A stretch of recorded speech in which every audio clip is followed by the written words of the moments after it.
Hello students, नमस्कार सभी को गुड इवनिंग। तो आज आपका फिर से स्वागत है एक नई वीडियो में। तो आज की इस वीडियो के अंदर अपने दिल्ली पुलिस के बारे में जो कुछ इंपॉर्टेंट एमसीक्यूज है वो आपके लिए लेकर आए हैं। तो आज की इस वीडियो के अंदर अपने लगभग 20 प्लस क्वेश्चंस के बारे में डिस्कस करने वाले हैं।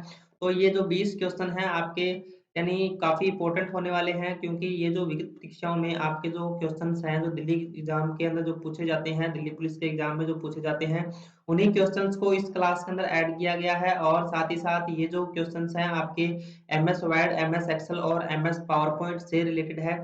तो जो भी विद्यार्थी दिल्ली पुलिस की तैयारी कर रहे हैं उनके लिए मैं आपको बता दूं कि प्रीवियस एग्जाम के अंदर आपके ये जो 3 टॉपिक्स हैं इनमें से सबसे ज्यादा जो क्वेश्चंस हैं वो पूछे गए हैं। एक तो आपका एमएस वर्ड हो गया, एमएस एक्सेल हो गया और एमएस पावर पॉइंट हो गया। तो यानी अगर अपने कंप्लीट एमएस ऑफिस यानी कर लेते हैं तो अपने लगभग जो दिल्ली पुलिस के अंदर 10 क्वेश्चंस जो आने वाले हैं तो उनको अपने यानी हल कर सकते हैं। तो अगर अपने इसमें दिल्ली पुलिस की कोई भी विद्यार्थी तैयारी कर रहा है तो उनके लिए अपने ये एमसीक्यूज की जो क्लास है वो स्टार्ट की है। तो डेली यानी 8:15 बजे ये डेली अपने एमसीक्यूज की जो क्लास है वो रहेगी, और इसके साथ साथ आपको बीच बीच में जो अपलोडेड क्लास है तो वो भी मिल जाएगी। इसके अंदर आपको क्या है, यानी जो एमएस ऑफिस का अपना एक टॉपिक चल रहा था जिसमें मैंने एमएस ऑफिस के परिचय के बारे में और एमएस ऑफिस के बारे में कुछ चीजें थी जो बता दी थी। अगर आपने वो वीडियो नहीं देखा है तो इसी वीडियो के डिस्क्रिप्शन में आपको उसका लिंक है वो मिल जाएगा, तो वहां से आप उस वीडियो को देख सकते हो। तो आज की इस क्लास के अंदर अपने एमसीक्यूज की यानी जो क्लास है वो यानी स्टार्ट करने जा रहे हैं। इसके अंदर अपने डेली कंटिन्यू यानी जब तक दिल्ली पुलिस का एग्जाम चलेगा तो तब तक अपने क्या है, एमसीक्यूज की जो क्लास है आपके लिए 8:15 बजे डेली अपलोड करते रहेंगे। तो आपने चैनल को सब्सक्राइब करना है और अपने दोस्तों के साथ में जरूर से शेयर करना है, ताकि जिनका अभी दिल्ली पुलिस का एग्जाम होने वाला है तो उनको हेल्प मिल सके। तो अपने आज की इस क्लास को स्टार्ट करते हैं। तो आज की इस क्लास के अंदर अपने सबसे पहला जो क्वेश्चन है वो है एमएस वर्ड 2010 में क्लिपबोर्ड पेन में आपको निम्नलिखित में से कौन सा बटन नहीं मिलेगा। यानी एमएस वर्ड 2010 में क्लिपबोर्ड पेन में आपको कौन सा बटन है जो नहीं मिलेगा, तो ये आपको बताना है। ऑप्शन नंबर ए है clear all, B number option है option, C number option paste all और डी नंबर ऑप्शन है ओके। तो जिन विद्यार्थियों को आंसर पता होता है तो उन्होंने जरूर से आंसर है जो कमेंट बॉक्स में जरूर से बताना है। तो इसका आंसर आपको बताना है कि क्या होता है, क्लिपबोर्ड पेन में आपको कौन सा बटन है जो नहीं मिलेगा। तो क्लिपबोर्ड पेन की अगर अपने बात करें तो इसमें अपने को क्लियर ऑल का ऑप्शन भी मिल जाता है, ये ऑप्शन भी मिल जाता है और पेस्ट ऑल का ऑप्शन भी मिल जाता है। तो क्लिपबोर्ड पेन के अंदर कौन सा बटन नहीं मिलेगा, तो इसका जो राइट आंसर है आपका वो हो जाएगा ओके। यानी जो क्लिपबोर्ड पेन है उसके अंदर आपको ओके जो बटन है वो नहीं मिलेगा। तो ऑप्शन नंबर डी है वो इसका राइट आंसर हो जाएगा। नेक्स्ट अगर अपने इसमें बात करें, जो नेक्स्ट अपना इंपॉर्टेंट क्वेश्चन है वो है एमएस वर्ड 2010 में रूलर विकल्प को सक्रिय करने के लिए निम्नलिखित में से किस टैब का प्रयोग किया जाता है। यानी एमएस वर्ड 2010 में रूलर विकल्प को सक्रिय करने के लिए अपने किस टैब का प्रयोग करते हैं, तो ये आपको बताना है। तो ऑप्शन नंबर ए है आपका डिजाइन, बी नंबर ऑप्शन है रिव्यू, सी नंबर ऑप्शन है व्यू और डी नंबर ऑप्शन है पेज लेआउट। तो इसमें जो आपका राइट आंसर है वो हो जाएगा व्यू। यानी सबसे पहले तो मैं आपको बता दूं कि रूलर क्या होता है। रूलर यानी अपने जब एमएस वर्ड को ओपन करते हैं तो आपको लेफ्ट साइड में और टॉप साइड में एक स्केल दिखाई देता है, तो उस स्केल को यानी रूलर कहा जाता है। और उसको शो या हाइड करने के लिए यानी उसको सक्रिय करने के लिए अपने कौन से टैब का प्रयोग किया जाता है, तो ये इसमें पूछा गया है। तो अपने कोई भी चीज है जिसको शो या हाइड करना है डॉक्यूमेंट के अंदर तो अपने कौन से ऑप्शन का यूज करते हैं, अपने व्यू वाले टैब का ज्यादा यूज करते हैं। यानी व्यू का मतलब क्या होता है, देखना होता है। तो यहाँ पे अपने जो ऑप्शन नंबर सी है वो इसका राइट आंसर हो जाएगा। उसके बाद नेक्स्ट क्वेश्चन है अपना, आप लिखित टेक्स्ट और कागज के कोर के बीच की दूरी को किस नाम से जानते हैं। यानी आप लिखित टेक्स्ट है यानी आपका जैसे ये एक पेज है, तो पेज के अंदर अगर आपने कुछ टेक्स्ट है वो यहाँ पे कुछ इस प्रकार से लिख रखा है, तो उसके जो बीच की दूरी है उसको अपने किस में मापते हैं, तो ये आपने बताना है। तो यहाँ पे जैसे कि ये पेज आपको दिखाई दे रहा है, अब इसमें जो यहाँ पे अपने यहाँ तक जो टेक्स्ट लिखा है इस तरीके से, अब इसके कोर के बीच की जो दूरी यानी ये चारों तरफ की ये जो दूरी आपको दिखाई दे रही है, ये जो स्पेस आपको दिखाई दे रहा है, इसको किस नाम से जानते हैं, तो ये आपने बताना है। ऑप्शन नंबर ए आपको दिया हुआ है ruler line, B number option है indent stop, C number option है मार्जिन और डी नंबर ऑप्शन आपको दिया हुआ है अलाइनमेंट। तो इसका जो राइट आंसर है वो हो जाएगा ऑप्शन नंबर सी, यानी मार्जिन। यानी पेज के चारों तरफ लिखते समय जो अपने स्पेस छोड़ते हैं वो क्या होता है, मार्जिन। और मार्जिन की अगर अपने बात करें तो मार्जिन इसमें एमएस वर्ड में अगर पूछे तो मार्जिन जो होते हैं 5 प्रकार के होते हैं। कौन कौन से मार्जिन होते हैं, तो लेफ्ट होता है, राइट होता है, टॉप और बॉटम, ये 4 तो होते हैं। इसके अलावा एक गटर मार्जिन होता है। गटर मार्जिन यानी क्या होता है, गटर मार्जिन यानी जो पेज के बंधन पक्ष में, यानी जहां से पेज को स्टेपलर करना होता है वहां पे जो मार्जिन छोड़ा जाता है उसको गटर मार्जिन कहा जाता है। तो ऑप्शन नंबर सी है वो इसका राइट आंसर हो जाएगा। नेक्स्ट अगर अपने इसमें बात करें, नेक्स्ट अगर अपने इसके अंदर बात करें तो यहाँ पे ईमेल भेजने के लिए निम्नलिखित में से क्या अनिवार्य है। ईमेल भेजने के लिए निम्नलिखित में से क्या अनिवार्य है, तो ये आपको बताना है।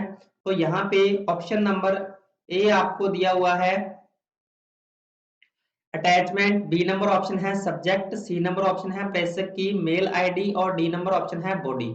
तो इसके अंदर जो आपका राइट आंसर है वो हो जाएगा प्रेषक की मेल आईडी। यानी जैसे कि अगर आपको किसी के पास कोई ईमेल मैसेज भेजना है तो सबसे पहले आप जिसके पास मैसेज भेजना चाहते हो उसकी एक ईमेल आईडी आपके पास होनी चाहिए, तभी आप कोई मैसेज है वो भेज सकते हो। जैसे कि अगर अपने यही बात व्हाट्सएप पे ले, तो व्हाट्सएप मैसेज अगर आपने किसी के पास करना है तो व्हाट्सएप मैसेज आपको करने के लिए सबसे पहले उसका व्हाट्सएप यानी जो नंबर है वो आपके पास होना चाहिए, तो ही आप यानी उसको व्हाट्सएप पे मैसेज है वो भेज सकते हो। तो उसी प्रकार जैसे आप कोई ईमेल यानी भेजते हो तो उसके लिए आपके पास प्रेषक यानी जिसके पास आप भेजना चाहते हो उसकी एक ईमेल आईडी आपके पास में होनी चाहिए। तो यानी ये जो ऑप्शन नंबर सी है वो इसका राइट आंसर हो जाएगा। उसके बाद जी अगर अपने नेक्स्ट इसमें बात करें, यहाँ पे 5 नंबर जो अपना है क्वेश्चन वो है एमएस एक्सेल 2010 वर्कशीट में पंक्तियों और पंक्तियों की अधिकतम संख्या कितनी हो सकती है। तो अगर अपने एमएस एक्सेल वर्कशीट में पंक्तियों की अधिकतम संख्या कितनी हो सकती है, तो इसकी अगर अपने बात करें तो आपको ऑप्शन नंबर ए दिया हुआ है 16,000, बी नंबर ऑप्शन दिया हुआ है 10,48,500 और सी नंबर ऑप्शन है 16,384 और डी नंबर ऑप्शन दिया हुआ है 10,48,576। तो इसमें आपको यानी जो पंक्तियां यानी जो रो होती हैं, रो की कुल संख्या बतानी है। तो इसमें एमएस एक्सेल की शीट में जो टोटल रो होती हैं वो होती हैं 10,48,576, यानी जो ऑप्शन नंबर डी है वो इसका राइट आंसर हो जाएगा।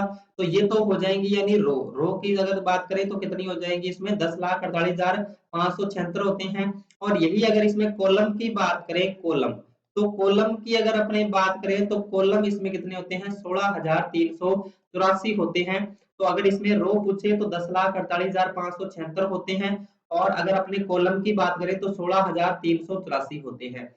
वही अगर लास्ट कॉलम की अगर अपने बात करें तो लास्ट कॉलम जो होता है वो एक्स एफ डी होता है।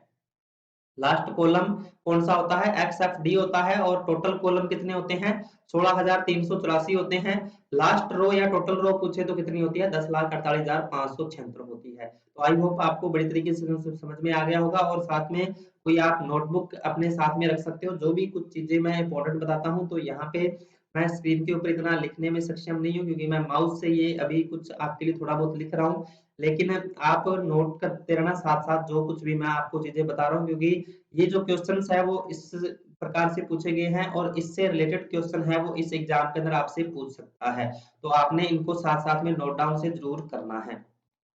नेक्स्ट अगर अपने बात करें यहाँ पे 6 नंबर अपना जो क्वेश्चन है, एमएस वर्ड 2010 के निम्नलिखित कीबोर्ड शॉर्टकट्स का उनके संबंधित कार्य के साथ मिलान करें। यानी एमएस वर्ड 2010 की कुछ शॉर्टकट कीज आपको दे रखी हैं तो उनका आपने मिलान करना है। तो इसमें सबसे पहले आपको दिया हुआ है इटैलिक। तो इटैलिक की अगर अपने शॉर्टकट की बात करें तो क्या होती है, कंट्रोल प्लस आई होती है, कंट्रोल प्लस आई यानी इसकी शॉर्टकट की होती है। और उसके बाद है फॉन्ट साइज, यानी अगर आपने आकार को बढ़ाना है, 1 पॉइंट बढ़ाना है, तो यानी अगर आपने आकार को 1 ही पॉइंट बढ़ाना है तो आप यानी इसका यूज करोगे तो इसके अंदर आपको बड़े ब्रैकेट का यूज करना पड़ेगा, यानी कंट्रोल के साथ में आपको बड़ा ब्रैकेट यूज करना है। और यही अगर आपने आकार को 1 पॉइंट घटाना है तो आप किसका यूज करोगे, कंट्रोल प्लस छोटे ब्रैकेट का यूज करोगे। तो इसमें ए का जो मिलान होना है वो होना है जेड के साथ में। तो ए का जेड के साथ में इसमें दो ऑप्शन दिए हुए हैं, आपको ऑप्शन किस प्रकार से मिलान करना है, पहले आपने एक चेक करना है, चारों ऑप्शंस को आपने एक साथ मिलान नहीं करना है। अभी देखो पहले का जो मिलान होना है वो जेड के साथ में होना है, तो पहले का जेड के साथ में इसके अंदर आपको दो ऑप्शन दिए हुए हैं। अब इन दो ऑप्शन में से आपको एक ऑप्शन अलग निकालना है, तो आप कैसे निकालोगे, तो जो बी नंबर है फ़ॉन्ट का आकार बढ़ाने के लिए 1 पॉइंट घटाता है, तो इसमें फ़ॉन्ट का आकार यानी 1 पॉइंट घटाता यानी कौन सा है, तो ये आपको इसके अंदर बताना है। तो इसके अंदर जो आपका यानी ऑप्शन हो जाएगा, जो यानी बी का जो मिलान आपने करना है वो आपने एक्स के साथ में करना है। तो यहाँ पे इसका जो राइट आंसर है आपका वो हो जाएगा ऑप्शन नंबर सी, यानी ए का जेड के साथ में मिलान हो जाएगा, बी का एक्स के साथ में, और सी का जो मिलान है वो वाई के साथ में हो जाएगा। तो ऑप्शन नंबर सी है वो इस तरीके से आपको एक ऑप्शन इसमें से अलग करना है, तो ये इसका राइट आंसर हो जाएगा। नेक्स्ट अगर अपने बात करें यहाँ पे, उसके बाद है जी अपने, जब आप MS एक्सेल 2010 में राइट क्लिक करते हैं और फॉर्मेट सेल विकल्प चुनते हैं तो निम्नलिखित में से कौन सा टैब दिखाई नहीं देता है। यानी जब आप MS एक्सेल 2010 में राइट क्लिक करते हैं और फॉर्मेट सेल विकल्प चुनते हैं तो निम्नलिखित में से कौन सा टैब दिखाई नहीं देता है, तो ये आपको बताना है। तो इसमें आपका ऑप्शन नंबर ए है फॉन्ट, बी नंबर ऑप्शन है अलाइनमेंट, सी नंबर ऑप्शन है बॉर्डर और डी नंबर ऑप्शन है शीट। तो इसका राइट आंसर आपने बताना है कि कौन सा यानी जो टैब है वो दिखाई नहीं देता है। तो इसका जो राइट आंसर आपका वो हो जाएगा ऑप्शन नंबर डी, यानी शीट जो कोई यानी टैब है वो अपने को दिखाई नहीं देता है। बाकी यानी जैसे अलाइनमेंट का ऑप्शन उसमें दिखाई दे जाता है, बॉर्डर का दिखाई दे जाता है, और फॉन्ट से रिलेटेड जो ऑप्शंस है वो अपने को दिखाई दे जाते हैं। यानी दिखाई कौन सा नहीं देता है, तो ऑप्शन नंबर डी यानी इसमें शीट है वो दिखाई नहीं देता है। नेक्स्ट अगर अपने बात करें 7 नंबर जो अपना क्वेश्चन है, इंटरनेट पर दिखाई देने वाले इलेक्ट्रॉनिक पेजों को खालिस्तान के नाम से जाना जाता है। यानी इंटरनेट पर जो अपने को पेज दिखाई देते हैं उनको किस नाम से जानते हैं, तो ये आपने बताना है। ऑप्शन नंबर ए आपको दिया हुआ है hard copy, B number option है प्रिंटेड पेज और सी नंबर ऑप्शन है colour page, D number option है वेब पेज। तो इंटरनेट के ऊपर जो भी पेज दिखाई देते हैं तो उनको क्या कहा जाता है, उनको वेब पेज कहा जाता है। तो ऑप्शन नंबर डी है वो इसका राइट आंसर हो जाएगा। और एक कई बार एग्जाम में ये भी क्वेश्चन दे देता है कि फर्स्ट जो पेज अपने को दिखाई देता है यानी उसको क्या कहा जाता है, उसको होम पेज कहा जाता है। क्या कहा जाता है उसको, होम पेज। यानी इंटरनेट पर सबसे पहले जो पेज एक्सेस होता है उसको किस नाम से जानते हैं, तो होम पेज के नाम से जानते हैं। उसके बाद है जी नेक्स्ट अपने अर्पानेट का पूर्ण रूप क्या है। तो अर्पानेट क्या है, अर्पानेट यानी जो अमेरिका के अंदर सबसे पहले यानी नेट आया था उसको अर्पानेट के नाम से यानी जाना जाता है, जो कि एक सैनिकों के द्वारा तैयार किया हुआ है एक नेट था।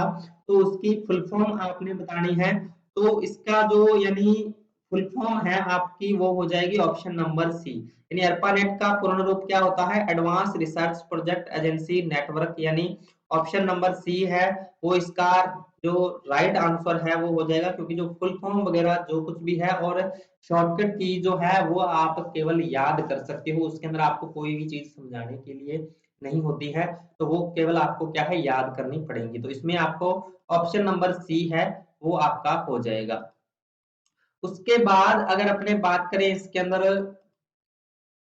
नेक्स्ट अगर अपने क्वेश्चन की बात करें तो यहाँ पे MS वर्ड में बुलेट्स एंड नंबरिंग के संबंध में निम्नलिखित में से कौन सा असत्य है। यानी आपको बुलेट्स एंड नंबरिंग के यानी संदर्भ में कौन सा कथन असत्य है, तो यह आपको बताना है। तो ऑप्शन नंबर ए दिया हुआ है बुलेट्स एंड नंबरिंग दोनों विकल्पों को होम मेन्यू सिलेक्ट किया जा सकता है। बी नंबर ऑप्शन है नंबरिंग विकल्प का प्रयोग करके हम सिलेक्ट किए गए डेटा के लिए अल्फाबेट्स असाइन नहीं कर सकते हैं। सी नंबर ऑप्शन है बुलेट्स विकल्प का प्रयोग करके हम सिलेक्ट किए गए डेटा के लिए अल्फाबेट्स असाइन नहीं कर सकते हैं, तो इस एक में कर सकते हैं, ये आना था। डी नंबर ऑप्शन है नंबरिंग विकल्प का प्रयोग करके हम सिलेक्ट किए गए डेटा के लिए अल्फाबेट्स भी असाइन कर सकते हैं। तो इसमें आपको राइट आंसर यानी बताना है कौन सा कथन इसमें से गलत है, ये आपने बताना है। तो ऑप्शन नंबर बी है जो इसके लिए असत्य है, नंबरिंग विकल्प का प्रयोग करके हम सिलेक्ट किए गए डेटा के लिए अल्फाबेट्स असाइन नहीं कर सकते हैं, जो कि अपने कर सकते हैं असाइन, उनको क्रमवाइज अपने रख सकते हैं। तो ऑप्शन नंबर बी है जो इसमें यानी जो असत्य कथन दिया हुआ है तो वो इसका राइट आंसर हो जाएगा ऑप्शन नंबर बी।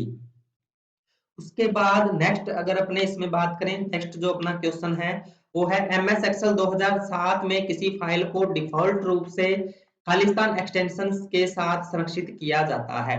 तो एमएस एक्सेल 2007 में किसी फाइल को डिफॉल्ट रूप से एक्सटेंशन के साथ संरक्षित किया जाता है, तो ये आपने बताना है। तो ऑप्शन नंबर ए है dot XLS, B number option है dot XLX, C number option है डॉट एक्सएलएक्सएस और डी नंबर ऑप्शन है डॉट एक्सएलएसएक्स। तो जो एमएस एक्सेल 2007 है इसका एक्सटेंशन नेम क्या हो जाएगा, तो ऑप्शन नंबर डी है वो हो जाएगा, यानी डॉट एक्सएलएसएक्स हो जाएगा। तो एक चीज मैं आपको यहाँ पे बताना चाहता हूँ कि 2007 के बाद एमएस वर्ड, एमएस एक्सेल और एमएस पावर पॉइंट के जितने भी वर्जन आए, यानी एमएस ऑफिस के जितने भी वर्जन आए, उनका एक्सटेंशन नेम क्या हो जाएगा आपका डॉट एक्सएलएसएक्स हो जाएगा।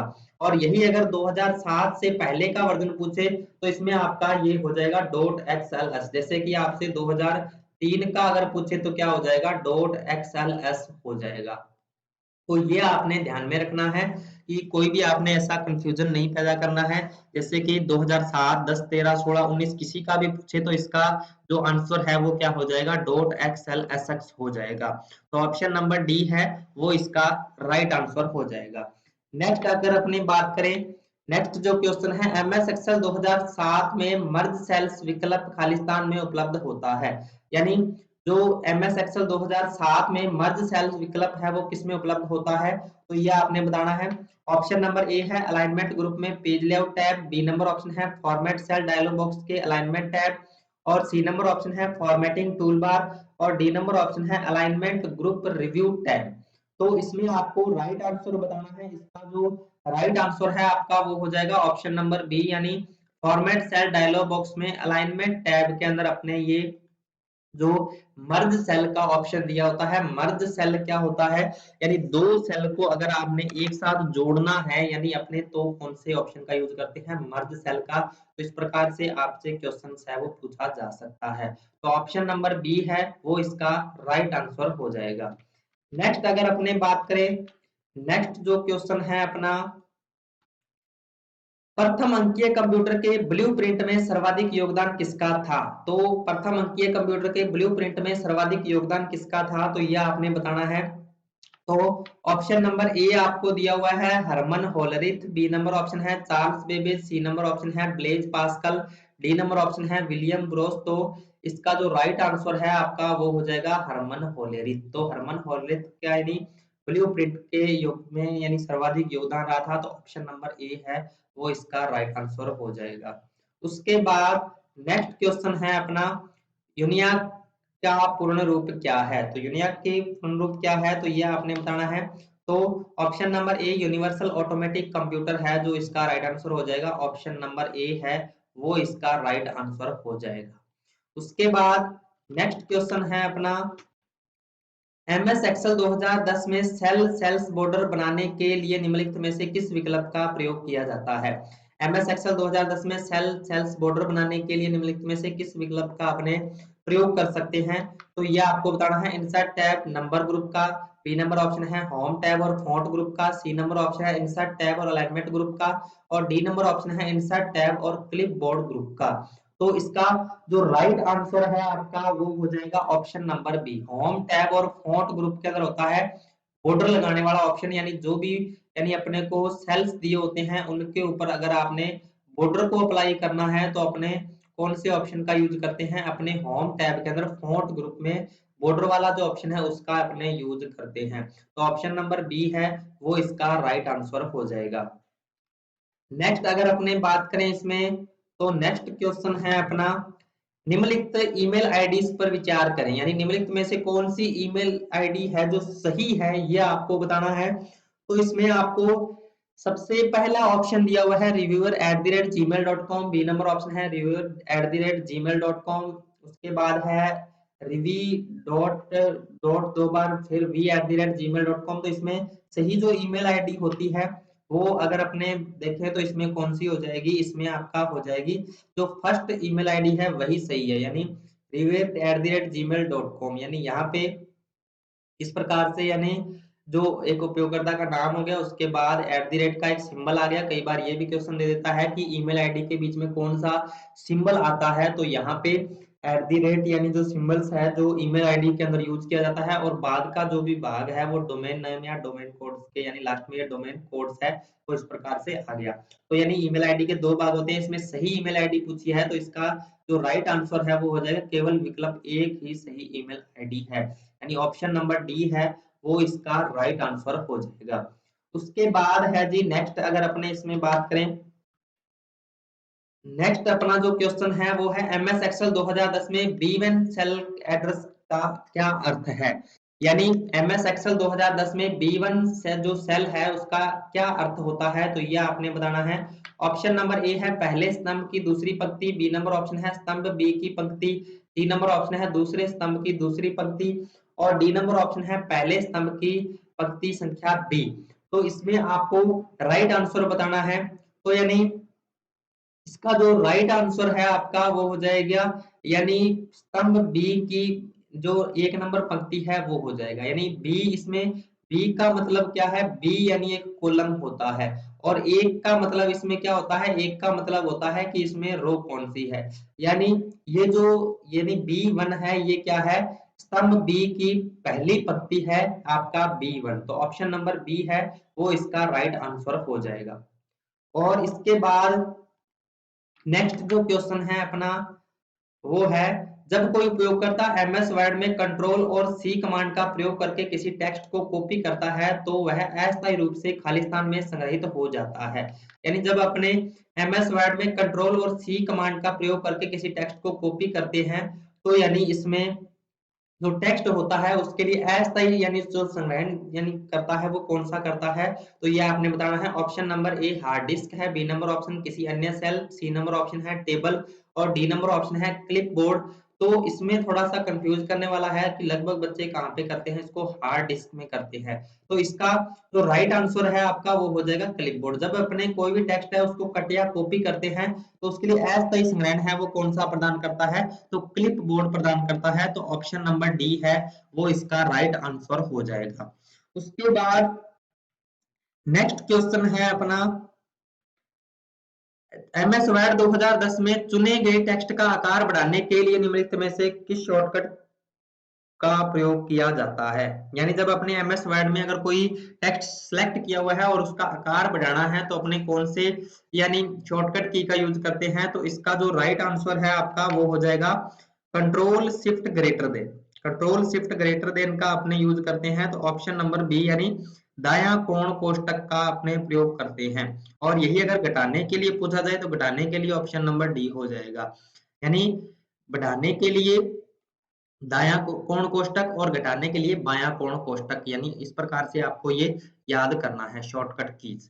उसके बाद नेक्स्ट क्वेश्चन है अपना, नेक्स्ट क्वेश्चन है एमएस वर्ड 2010 में सुपरस्क्रिप्ट विकल्प खालिस्तान में उपलब्ध होता है।